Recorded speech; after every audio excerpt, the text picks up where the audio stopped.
반갑습니다.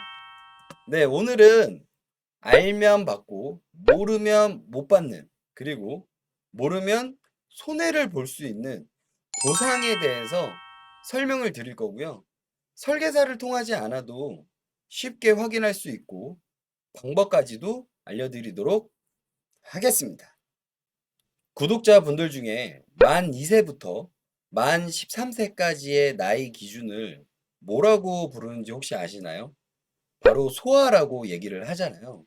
제가 오늘은 이거에 대해서 말씀을 좀 드리고자 합니다. 어린 자녀분들 보험 청구 중에 고열로 인해서 청구하는 경우가 상당히 많습니다. 생각보다 많아요. 자, 그런데 고열로 인해서 응급실을 갔는데 도착했을 때 온도 체크를 했을 당시 기준이 몇 도인지에 따라서 내가 갖고 있는 보험금 청구 금액이 달라질 수도 있다라는 거죠. 모르셨죠? 자, 그러다 보니까 보통 어린 자녀분들이 있는 부모님들께서는 응급실 갔어도 제대로 보상을 못 받거나 또는 제대로 보상을 받아야 하는데도 불구하고 보험회사 보상가에서 이것을 구별하지 못해서 제대로 된 보상금을 받지 못하는 경우들도 상당히 많다는 거죠. 자, 그러면 저희 보험꾼 채널을 보고 계시는 저희 구독자분들은 어떻게 해야 될까요? 그 방법을 제가 지금 말씀드리도록 하겠습니다. 이것만 기억하시면 됩니다.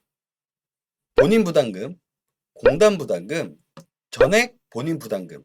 요 딱 세 가지만 기억을 하시면 고객님들께서 보험금 청구하실 때, 아, 나는 어떤 보험금을 얼마나 받을 수 있구나 라는 거를 알게 되실 거고요. 예를 들어서 응급실 내원비 특약 중 응급일 때 10만 원 보상을 받고 비응급일 때 5만 원 보상을 받는다라고 가정을 한번 해볼게요. 그리고 진료비 영수증을 지금 같이 한번 보겠습니다. 진료비 영수증 또는 진료비 세부 내역서상에 응급관리료가 급여 항목 중에 본인 부담금과 공단 부담금에만 금액이 찍힌 건지 아니면 전액 본인 부담금 항목까지 금액이 찍혔는지를 보시면 됩니다. 만약 본인 부담금과 공단 부담금에만 금액이 찍혀 있다라고 한다면 내가 갖고 있는 응급실 내원비 특약에서 응급 기준으로 10만 원 보상금을 받게 되는 거고요. 전액 본인 부담금에 금액이 찍힌 거라면 응급실 내원비 특약에서 비응급 기준으로 5만 원에 대한 보상금을 받게 되는 거죠. 어렵지 않으시죠? 앞에서 말씀드렸던 소아 기준의 고열은 응급일까요? 비응급일까요? 정답은 38도 이상이 되었을 때는 응급 의료에 관한 법률 기준으로 응급에 준하는 상황이기 때문에 무조건 응급 기준으로 보상을 받으셔야 하는데요. 실무에서는 비응급 처리 보상이 되거나 또는 고열이 38도로 병원을 내원을 했는데도 불구하고 진료비 영수증이 비응급 처리가 되어 있는 경우도 종종 많이 있습니다.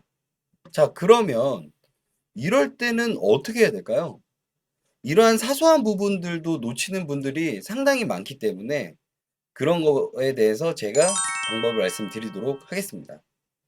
만약 우리 아이가 말씀드린 기준으로 응급 기준으로 되어 있어야 되는 영수증이 아니라 비응급 처리가 되어 있는 영수증이라면 전혀 당황하시지 마시고 원무과 가셔가지고 얘기를 하시면은요.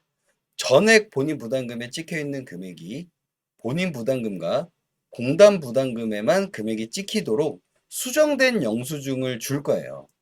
자, 그러면 이걸 가지고 보험사에 청구하시면 제대로 된 보상을 받게 되는 겁니다. 바로 이렇게 말이죠. 와우.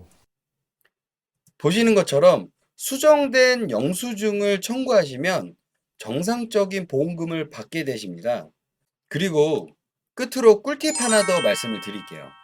혹시 상급종합병원은 어느 병원인지 다들 잘 모르시죠? 제가 사진을 한번 보시면 상급종합병원은 보건복지부에서 3년에 한 번씩 상급종합병원 대상으로 평가를 하고 이것에 대해서 공시를 합니다. 현재는 2021년부터 2023년까지 현재 공시가 되어 있고요. 이걸 잘 보시면 저희 구독자분들 중에 내가 사는 지역에 있는 병원이 상급 종합병원 기준인지 아닌지를 확인하시면 됩니다. 이걸 말씀드리는 이유가 있습니다. 2016년도 1월 이전에 실손보험을 가입하신 분과 2016년도 1월 이후에 실손보험을 가입하신 분의 응급실을 내원을 하게 됐을 때 보상에 대한 차이가 좀 있습니다. 어떤 차이가 있냐면 일단은 약관이 좀 변경이 좀 되었고요.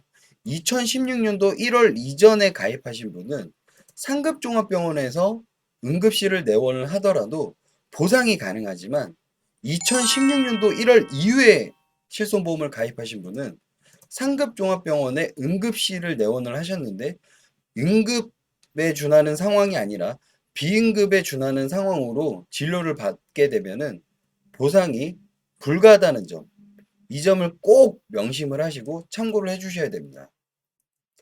오늘의 영상은 여기까지고요. 상단을 보시면 언제든지 연락을 주시면 실시간으로 상담 도와드리도록 하겠습니다.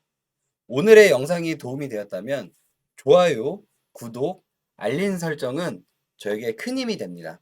부탁드리고요. 다음 편에 만나요. 제발!